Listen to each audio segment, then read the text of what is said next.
Bonsoir, bonsoir à chacun, bonsoir à chacune, bienvenue. Voilà, bienvenue autour de la parole de Dieu. C'est l'intérêt c'est de lire la parole de Dieu, de se réfugier dans la parole de Dieu, parce que c'est un abri, c'est un refuge pour nous. Alors le titre s'affiche.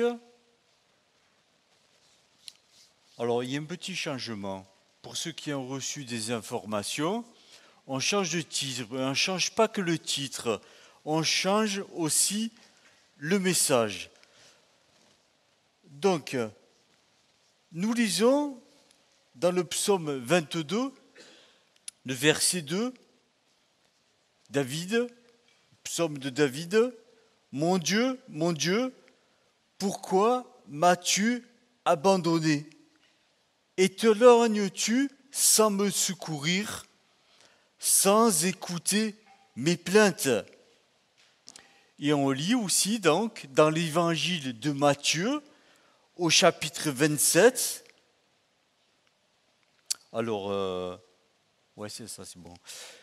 Depuis la 6e heure jusqu'à la 9e, c'est-à-dire de midi à 15 heures en français, il y eut des ténèbres sur toute la terre. Et vers la 9e heure, Jésus s'écria d'une voix forte, Élie, Élie, lama sabachthani, c'est-à-dire, mon Dieu, pourquoi m'as-tu abandonné? Quelques-uns de ceux qui étaient là, l'ayant entendu dire, il appelle Élie, et aussitôt l'un d'eux courut prendre une éponge qui remplit de vinaigre. Et l'ayant fixé à un roseau, il lui donna à boire. Mais les autres disaient, laissons, voyons si Élie viendra le sauver. Jésus poussa de nouveau un grand cri et rendit l'esprit. Mon Dieu, pourquoi m'as-tu abandonné? La dernière parole de Jésus sur la croix, avant qu'il rende l'esprit. Et cette parole que Jésus prononce, elle est adressée à Dieu. Cette parole, ou plus précisément ce cri, parce que Jésus s'écria, est une question. Peut-être, je n'ai pas vérifié, vous le ferez, peut-être que c'est la seule question qui pose à Dieu. Mais bon, à vérifier. Et quelle question? Quelle question? Pourquoi? Pourquoi m'as-tu abandonné? Le sentiment d'abandon. Jésus exprime ce qu'il ressent là, sur la croix, un sentiment d'abandon. Et comme nous l'avons lu, David aussi, bien des années auparavant, a exprimé ce sentiment d'abandon. Et si il le dit dans le psaume 22, c'est parce que c'est quelque chose qu'il ressent. Ce n'est pas simplement une prophétie comme ça de sa part, mon Dieu, pourquoi m'as-tu abandonné? Pas du tout, c'est ce qu'il ressent, c'est ce qu'il vit. L'abandon est sans doute le sentiment le plus difficile pour une personne, difficile à vivre. Et c'est ce que Jésus a ressenti à ce moment précis avant de mourir sur la croix. Ce cri qui déchire le silence de l'agonie est un déchirement pour le cœur de Jésus. Lui, le Fils de Dieu, se sent abandonné. Et ce sentiment d'abandon, il a déjà connu. à plusieurs reprises lors de son ministère terrestre. C'était un peu son partage. Ésaïe, bien des siècles avant, décrit notre Sauveur comme un homme méprisé, un homme abandonné des hommes, homme de douleur et habitué à la souffrance. C'est un sentiment qu'il connaît, mais dans ces circonstances, ce sentiment atteint son paroxysme, sentiment d'abandon et d'abandon de Dieu, s'il vous plaît, pas des hommes, mais abandon de Dieu. D'autant plus qu'à Saint-Instant, lorsqu'il s'écrie « Mon Dieu, pourquoi m'as-tu abandonné ?» il ne reçoit aucune réponse. Il n'y a aucune parole qui vient des cieux lui apportant une explication comme ça s'est déjà produit, où Dieu se manifeste du haut des cieux et parle du haut des cieux, ou alors un ange vient et fortifie le Seigneur, mais là, rien du tout. Et dans le psaume 22, pour David, c'est un peu pareil. Pourquoi t'éloignes-tu sans me secourir, sans écouter mes peines? Sentiment d'abandon, sentiment d'absence, d'écoute, de solitude. Dieu ne lui répond pas et ne lui donne pas d'explication.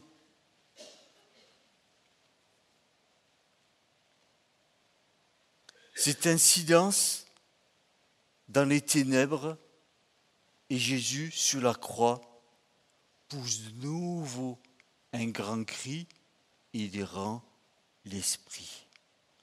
Comment est-ce possible? Comment est-ce possible? La lumière du monde, Jésus, la lumière du monde s'éteint. Les ténèbres dominent. Lui, le Fils de Dieu, qui n'a fait que du bien autour de lui, et qui n'a fait que le bien, guérissant le malade, toujours ému de compassion face à la détresse, toujours une parole d'encouragement pour relever, pour restaurer, pour encourager, pour pardonner, pour fortifier, pour guérir. Il dit à l'un, ne crains point, à l'autre, tes péchés sont pardonnés. Et encore, je le veux, sois pur. Je vous donne ma paix, je vous laisse ma paix. Venez à moi, vous trouverez le repos pour vos âmes. Comment se fait-il que Jésus est là, sur la croix, abandonné de tous? Ésaïe nous dit, nous l'avons considéré comme puni, frappé de Dieu et humilié. Et ceux de sa génération ont cru qu'il était frappé de Dieu parce qu'il est mérité. Ils ont cru qu'il était humilié parce qu'il le méritait. Matthieu chapitre 27, les passants l'injuriaient et secouaient la tête en disant « Toi qui détruis le temple et qui le rebâtis en 3 jours, sauve-toi toi-même. Si tu es le Fils de Dieu, descends de la croix. » Les principaux sacrificateurs avec les scribes et les anciens se moquaient aussi de lui et disaient « Il a sauvé les autres, il ne peut pas se sauver lui-même. S'il est le roi d'Israël, qu'il descende de la croix et nous croirons en lui. Il s'est confié en Dieu, que Dieu le délivre maintenant s'il aime. Car il a dit « Je suis fils de Dieu ». et les brigands, un brigand à droite, un brigand à gauche, qui étaient crucifiés avec lui, l'insultaient de la même manière. Jusqu'au bout, Jésus a connu l'abandon et le rejet. Alors pourquoi Et on pourrait dire comme Jésus, poser la même question, pourquoi On retourne dans Ésaïe au chapitre 53, Ésaïe, l'évangéliste de l'Ancien Testament. Chapitre 53, verset 4, « Cependant, ce sont nos souffrances qu'il a portées, c'est de nos douleurs qu'il s'est chargé, mais il était blessé pour nos péchés, brisé pour nos iniquités. Le châtiment qui nous donne la paix est tombé sur lui, et c'est par ses meurtrissures que nous sommes guéris. » Et lorsqu'il était avec ses disciples, Jésus avait déjà expliqué que cela devait arriver, la crucifixion, qu'il était nécessaire, inévitable, indispensable qu'il soit crucifié. Matthieu 16, dès lors, Jésus commença à faire connaître à ses disciples qu'il fallait qu'il allât à Jérusalem, qu'il souffrit beaucoup de la part des anciens, des principaux sacrificateurs et des scribes, qu'il fut mis à mort, qu'il ressuscita le troisième jour. Non, la crucifixion de Jésus n'est pas une erreur de parcours. Ce n'est pas la volonté d'un homme s'il a été condamné à mort, mais cela était annoncé d'avance, planifié. C'était la volonté de Dieu et de Jésus qui, en venant dans le monde, a dit « Me voici pour faire, ô Dieu, ta volonté. » Et sa volonté, c'était qu'il aille à la croix, qu'il donne sa vie, qu'il soit crucifié.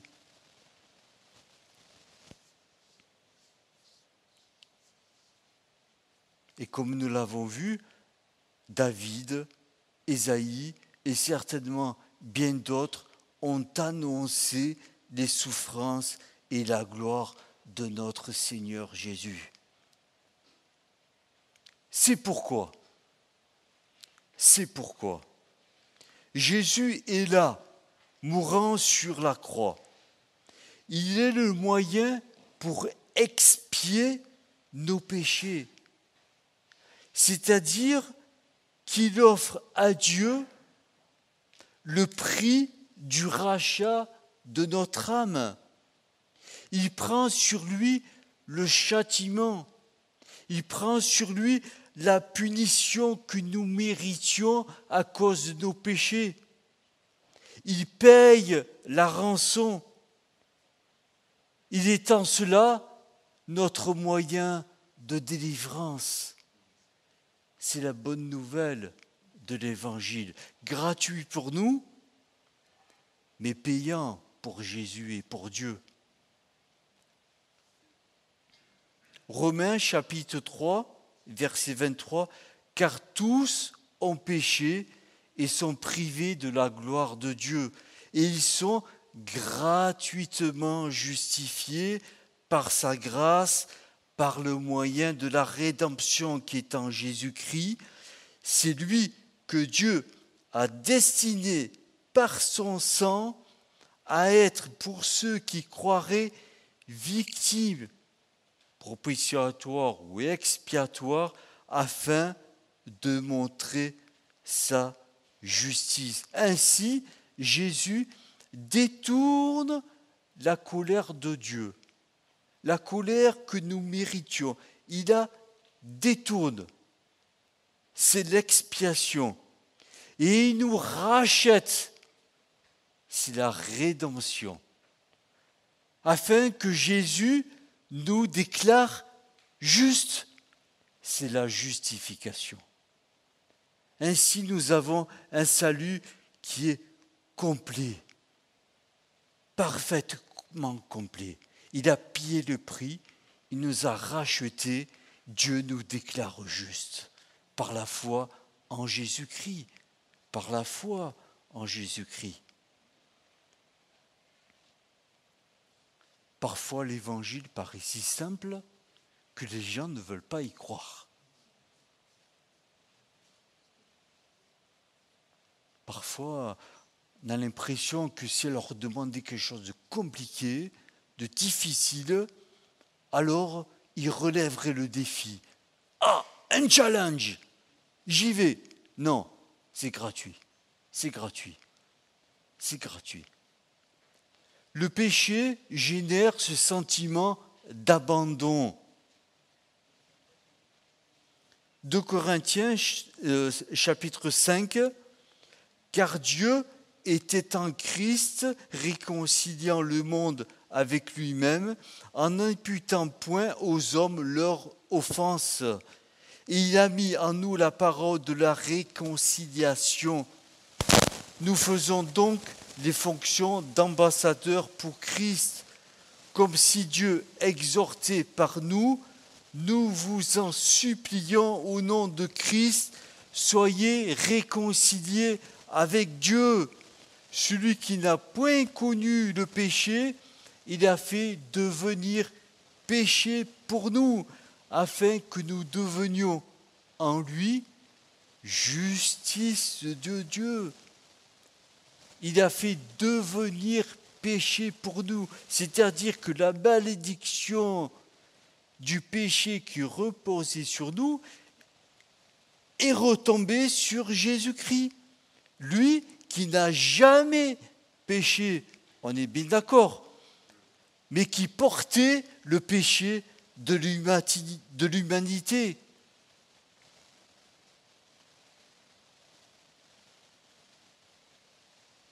Alors, quel est le contraire de l'abandon ?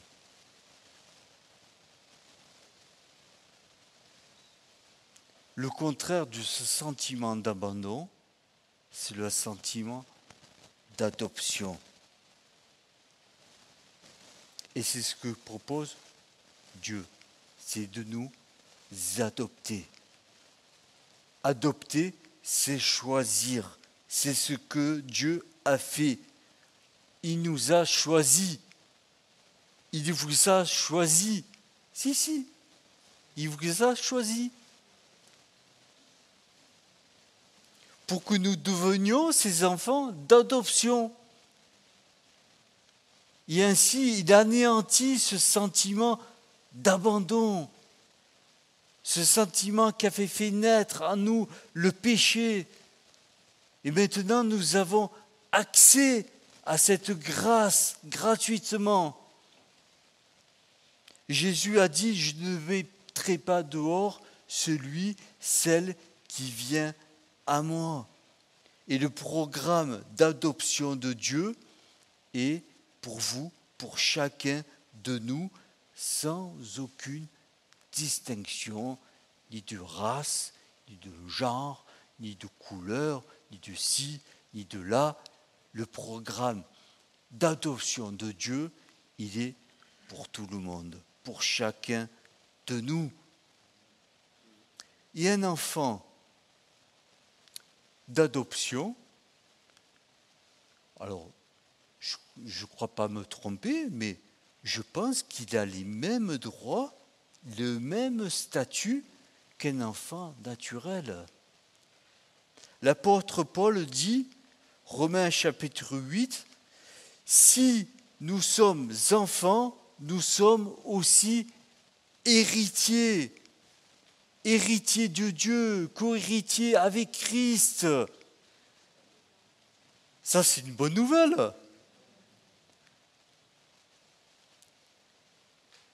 Et quel héritage ? Parce qu'ici-bas, il y a des héritages, ça passerait bien. Hein, il y en a, ils héritent des dettes. Et toute leur vie, il faut qu'ils payent. Ah, j'ai un héritage super. C'est des dettes. Il faut payer toute la vie. Mais l'héritage que Dieu nous réserve, il est dans les cieux. La Bible parle de la richesse, de la gloire, de son héritage qui nous réserve. Alors demain matin, quand vous allez aller au travail, vous allez aller voir votre collègue de travail et vous pourrez lui dire, tu sais quoi, je vais toucher un héritage. Et en plus, un héritage de quelqu'un qui est très riche. Et vous savez ce qui va se passer? Vous allez avoir de nouveaux amis.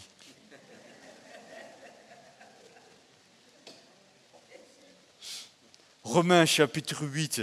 Et vous n'avez point reçu un esprit de servitude pour être encore dans la crainte, mais vous avez reçu un esprit d'adoption par lequel nous crions « Abba, Père ». L'Esprit lui-même rend témoignage à notre esprit que nous sommes enfants de Dieu. C'est une certitude. Dieu nous a adoptés, il nous a rachetés. Éphésiens chapitre 1er, en lui, Dieu nous a élus avant la fondation du monde pour que nous soyons saints et irrépréhensibles devant lui, nous ayant prédestinés dans son amour à être ses enfants d'adoption par Jésus-Christ selon le bon plaisir de sa volonté. Quel programme merveilleux. Y a-t-il plus grande espérance ici-bas que celle-ci? L'adoption de Dieu. Dieu nous adopte. Alors, en conclusion, Jésus fut abandonné sur la croix pour que nous soyons recueillis, pour que nous soyons adoptés. L'abandon est enlevé. Le mur de séparation est renversé. Jésus-Christ a tout accompli pour ceux qui placent leur foi en Jésus. Est-ce que vous êtes d'accord de croire? Est-ce que vous êtes d'accord d'avoir la foi en Jésus? Parce qu'à partir du moment où une personne place sa foi en Jésus, elle reçoit le salut, la vie éternelle, le pardon de ses péchés, instantanément, en une seconde. Il ne faut pas un mois, il ne faut pas 2 mois, ni même une demi-heure, il faut 1 seconde. Et peut-être qu'une seconde, c'est encore un peu beaucoup. Alors, on termine par ce verset. Si on disait l'Éternel m'abandonne, le Seigneur m'oublie. Une femme oublie-t-elle l'enfant qu'elle allait?